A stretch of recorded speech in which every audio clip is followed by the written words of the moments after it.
I'm going to just tee up the topic before bringing our panelists to the stage. So this next conversation is in partnership with Operation Smile, and it's on the critical topic of surgical equity. So around the world, 5 billion people lack access to safe, timely, and affordable surgical care. And for nearly 43 years, Operation Smile has provided children surgery and care for cleft lip and palate. Over time, though, and this is something that not all of you may be familiar with, the organization has expanded from a vertical approach to a more diagonal approach. And I think that's an evolution many global health organizations have been a part of. They're investing in health infrastructure, they're working with ministries of health, and working more broadly to close the surgical care access gap.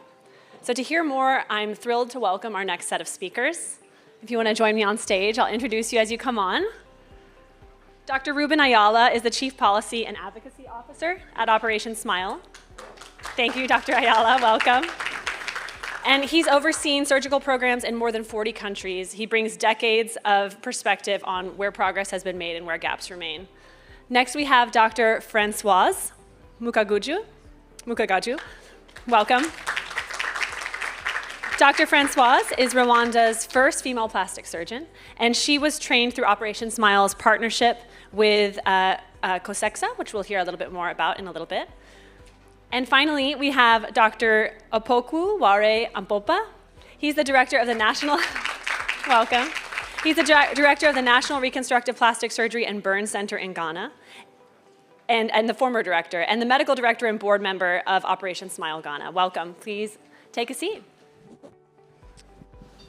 So our task today is to unpack what are the challenges, but also what are the opportunities, the innovations, the partnerships, when it comes to closing the surgical equity gap, and to ask what's possible in terms of models that are driven and sustained by local communities. I know this is something Operation Smile has been working on for a while. So I want to start with Dr. Ayala. I mentioned very briefly the challenge, but of course you know this challenge well and have been working for decades to address it. So tell us more about the global surgical care gap. What does access look like today, and what are some of the biggest obstacles that stand in the way of closing this gap? Thank you, Catherine. You already mentioned 5 billion people lack access to safe surgical care, and I'm going to give you more information. Over 300 million procedures are done every year, and of those, less than 6% goes to the poorest third of the population. And the poorest of the poor also have twice the chance of having a mortality because of accessing something that is supposed to give them health and opportunity. About 20%, up to 30% of the global burden of disease can actually be treated with surgery, and yet most people just don't have access to it. You need at least more than 100 million surgical procedures every year, and this is data that's even before COVID, and more than 2.2 million surgeons, obstetricians, and anesthesiologists to be trained, in addition to nurses and biomedical technicians, and this whole support system. But before, everybody's eyes started glazing over because it's after lunch. And this is just the beginning of a long week in which you're going to be beaten down with statistics. Think about for a moment, what would happen if you needed surgery today? If someone from your family needed surgery today and you didn't have access to it. So beyond these surgical statistics, this has a very, very human toll. And if you put yourself in the shoes of someone who goes from their village to a place of care and they find that there's no place of care, or they show up at a place of care and they find that there's no doctor or no nurse. Or they go to a place of care and they find that the doctor and nurse are overwhelmed with need. This is a massive problem, and yet an opportunity if we address it. You mentioned think about if you didn't have access to surgery, or think about if you had a child born without access to surgery they need and what that feels like. Now, of course, the reality is, I mentioned that Dr. Francoise is the first female plastic surgeon in Rwanda. One of the huge barriers to access is just the lack of trained surgeons who can do these surgeries. So you are the first female plastic surgeon in Rwanda. Can you give us a sense of the context of medical care, plastic surgery specifically in Rwanda, and why access to surgery is a big part of the problem here? Thank you so much. Thank you for having me. The access to surgery in Rwanda is a big problem, not only in Rwanda, but also globally, as Dr. Ayala said. If I give an example, this morning we were in another session where the topic was about healthcare providers, and no single word about surgery was talked about. And it's not just in the conversations like this, but also in reality. So surgical care has been left behind among other specialties. And if I go to the example of my country, I trained as a first female plastic surgeon, and also among the first cohort that was trained in my country. And by then we had 2 plastic surgeons for a population of 14 million. You can imagine that gap that was existing. 2 plastic surgeons for a population of 14 million. 14 million. With the training, with collaboration and partners like Operation Smile, now we are up to 6 plastic surgeons, and we have now 17 candidates that are now being trained. So I mentioned earlier this acronym, the College of Surgeons East and Southern Africa. That is the plastic surgery training that you did. And I know Operation Smile was part of that partnership. This is a good segue into training, and I want to bring in Dr. Opoku on training as well. But Dr. Ayala, can you first provide a little bit of context on how this fits into Operation Smile's strategy around training, and then would love to hear from each of you about the importance of training when it comes to access to surgery. Yeah, so I'll let my friends talk a little bit more training, but we realize that if we're going to make a change, we need to start with people. And if you're going to, because you can have facilities, but if you have no doctors or nurses or staff, then it's just a space. If you want to turn into a space of transformation, you have to start with people. And if you're going to give low-middle-income countries a chance to address the needs, you're going to have to cultivate the wealth of talent that's already there. You give people opportunities. So our commitment to bring sustainable action and transformation is to switch some of the allocations that we used to make solely on care delivery and invest in surgical training, in anesthesia training, in nursing training, in biomedical training, in the cohort of professionals that create a surgical system that delivers to the needs of the population. So to hear a little bit more about this training, actually let's go to Dr. Opoku, because I'd love to hear more about this. So I know local capacity is an important priority of yours. In fact, my understanding is you did your medical training in the UK and then returned to Ghana, and that was very important to you. So can you talk a little bit more about the evolution of surgical care in Ghana since you started working with this program, and how you're working on capacity in partnership with groups like Operation Smile? Well, thank you very much, and thank you for this opportunity. I think when we talk about surgical care, most of the time, the rest of the world has tended to believe that the problem of Africa is infectious diseases, but that has rapidly changed. And so now we are seeing non-communicable diseases, and surgical care trauma, it's part of that disease burden, which accounts for almost 50% of mortality in Africa now. So the dynamic has shifted, and so now African health systems need to balance between still dealing with the remnant of infectious diseases and then dealing with this new emerging threat, which involves surgical, efforts.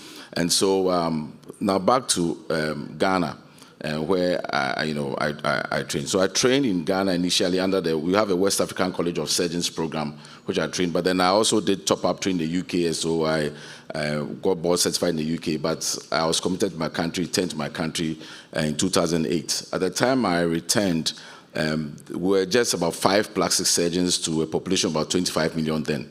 Now the population is about 32 million. So again, and I want to emphasize these numbers because they are staggering. You said 5 plastic surgeons. Yes. For a population of 25 million. Yes, at that time, yes. Wow. Yeah. Now the population is 32 million. And so it became very clear that if we're going to change the narrative, we would have to seriously ramp up training.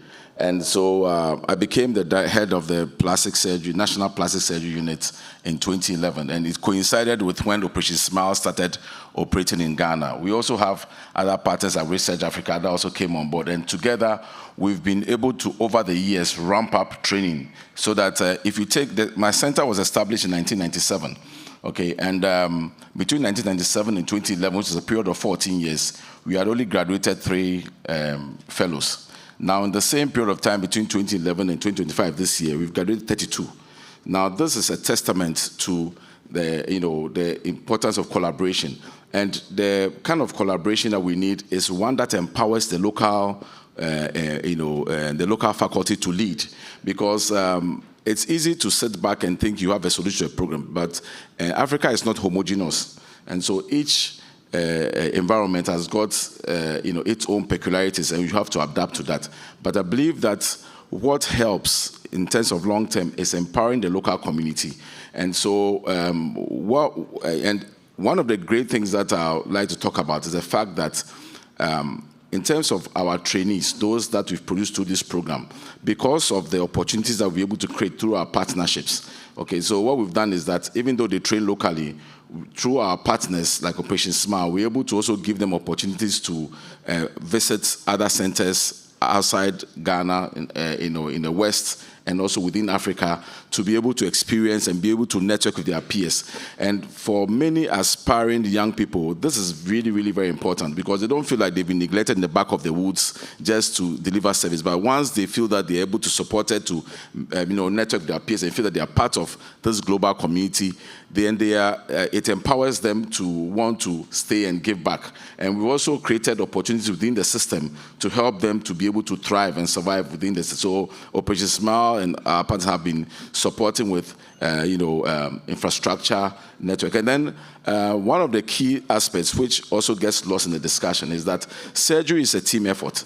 So it's not just taking the care of the surgeon, but if you do not have, let's say, even just someone like a biomedical engineer, to be able to maintain your equipment, then you can get a donation of the most sophisticated equipment, but in no time you will not be able to use it. So all those things bring it together. So nurse and the physicians, the operating room nurses, the what do you call it, psychologists. If for cleft lip and palate, for instance, speech therapy, dental input. So we've adopted a whole team, a holistic approach to meeting these needs. And I think that is what has helped us. And one of the things I'd like to say is that we look at the data, there's seriously a brain drain in Ghana, right?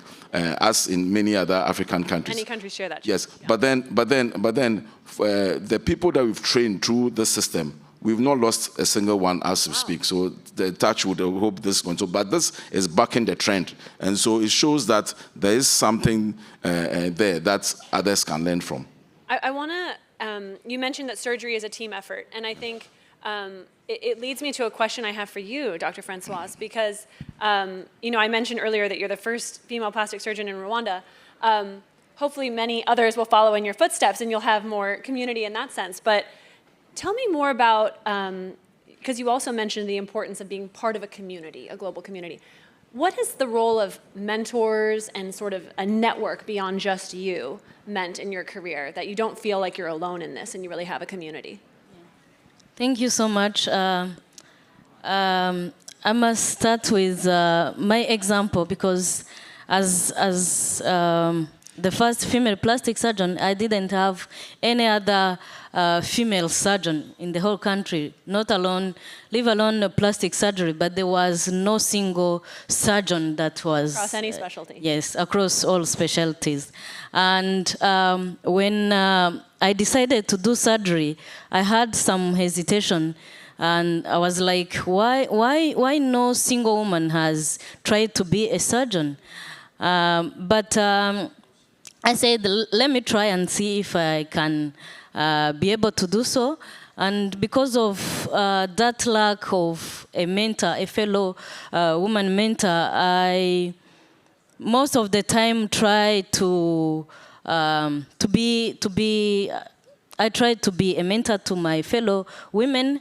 I don't leave alone the men, but I focus more on women because I felt that that loneliness, and I don't want them to face what I faced. And we've now created a group of women that are in surgery that includes surgeons and residents. And I focus more on the social part because I know the rest will be dealt with men. And we gather, I show them that I've been able to achieve so, and I didn't leave behind my social life. And I try to show them that it's possible to achieve what we love, which is surgery, without leaving behind the social life. So I think this gets to the point of sustainability, because of course, no matter how great a training program, if you don't have the support systems in place, the community in place, the right plans in place, that training could lead to nothing if that person ultimately chooses to leave the field, leave the country, or leave the field entirely. So let's talk about sustainability. And I know that that's a big emphasis for Operation Smile and the training you do. It's not just training and now we're done. It's part of a larger plan. So a couple questions I want to ask you, Dr. Ayala, when it comes to sustainability. I think part of this is for surgery to be integrated into the universal health coverage agenda. So tell us a little bit about that.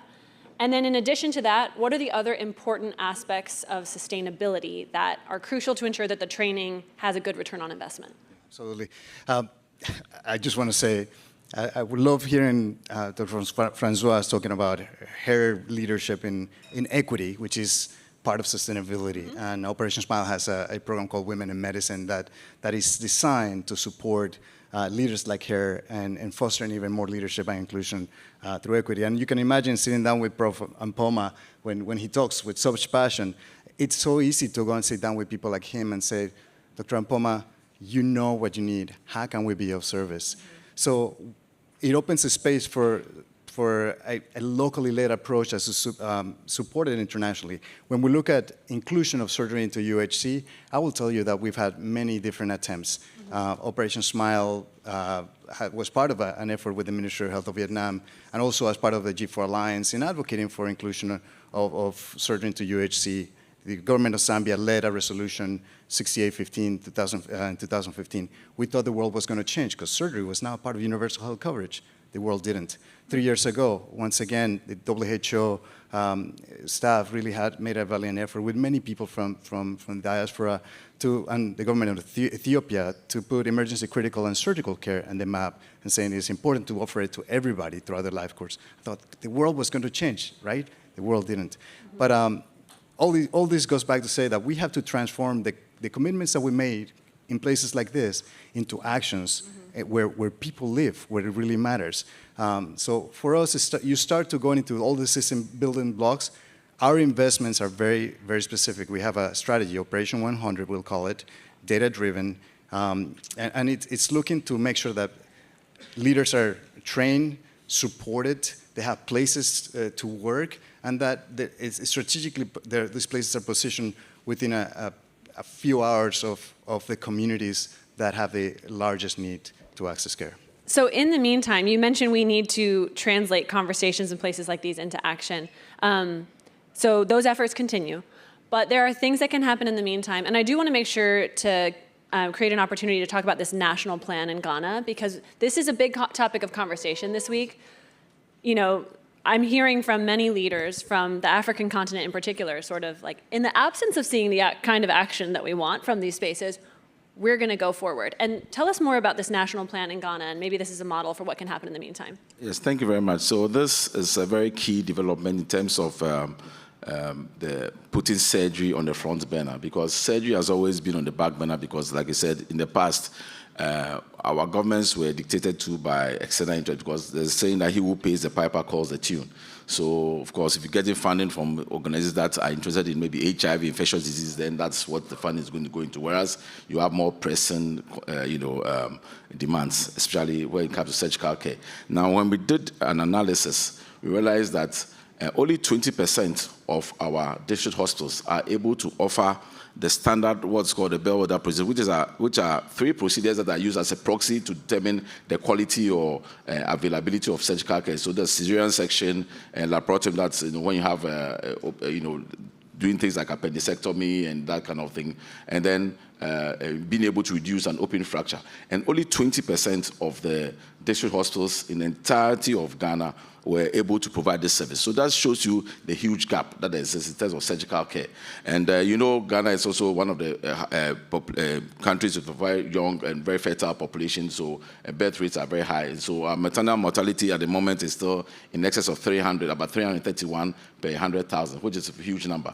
And so there was a need to bring this effort. And one of the reasons why we are grateful for the partnership of Operation Smile is because apart from they didn't just focus on one disease entity, but decided to look at the whole system approach. And so although many attempts have been made in the past by our government to get this national plan done, it was not fruitful until Operation Smile came in and partnered us. And so now we've got this plan. Now this plan has really brought out the issues, and we know that we need to look at the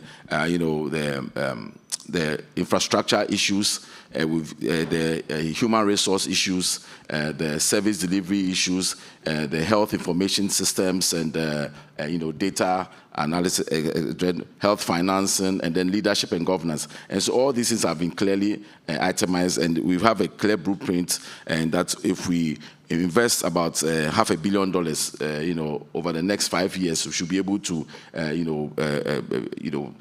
deal seriously with, kind of deficit that we have. And when we came up with this document, we realized what a missed opportunity we've had in the past, because previous governments have, over similar period, spent in excess of this amount in healthcare, but it hasn't made that kind of impact. But having this document is like a blueprint, a national plan, which can help us guide investment going forward. And so what I would advocate is that going forward, now that we have this document, donor partners who are coming to the country should work with our governments and link whatever assistance to how it helps us to achieve the goals set in this document. I think that is what will help us going forward. So I want to close with a question for you, Dr. Ayala, because as I mentioned, you've been at this for decades. Operation Smile has been at this for decades. We've heard about some successes, also many challenges. And I want to just ask what you've learned so far, because I think when we talk about closing the surgical gap, there are learnings from this space no matter what global health challenge you're trying to tackle, because there are many shared challenges. So just to close, if you can reflect on what you've learned so far, and what more is needed to actually get to the kind of success you want to get to in the years ahead. Yeah, I think over the years we have learned about the needs of communities and the enormous efforts and their heroism in trying to access care. Over the years we have learned that partnerships create friendships, and that friendships are built on trust. And if you serve that trust and you honor that trust, you can do enormous things. Over the years we have realized that we have the solutions. We're just not deploying them. The last obstetric fistula hospital closed here in New York City in 1895. If a child with a cleft condition is born in a high-income country, they're likely to have surgery by the time they're 3. So why are women still suffering in other parts of the world? Why do we still see children with congenital conditions when they're teenagers or into adulthood? So can we use the solutions that we have, put the power of imagination, and really listen to these experts who are telling us how we can make it in their context to the farthest and most remote regions and deliver health and promise of opportunity? That is a lesson that we've learned, and hopefully a call to action for all of us to join on those efforts. Days like today should give us hope as we settle into some of the difficulties, but there's a path forward for this community to truly give health and opportunity for everybody. Thank you so much. Well, we talk all the time about the need to turn conversation into action, so appreciate you bringing this topic to the stage and supporting our Devex events. And I would encourage all of you to please come find our panelists to talk about how you can be a part of turning this conversation into action. Please join me in thanking our panelists.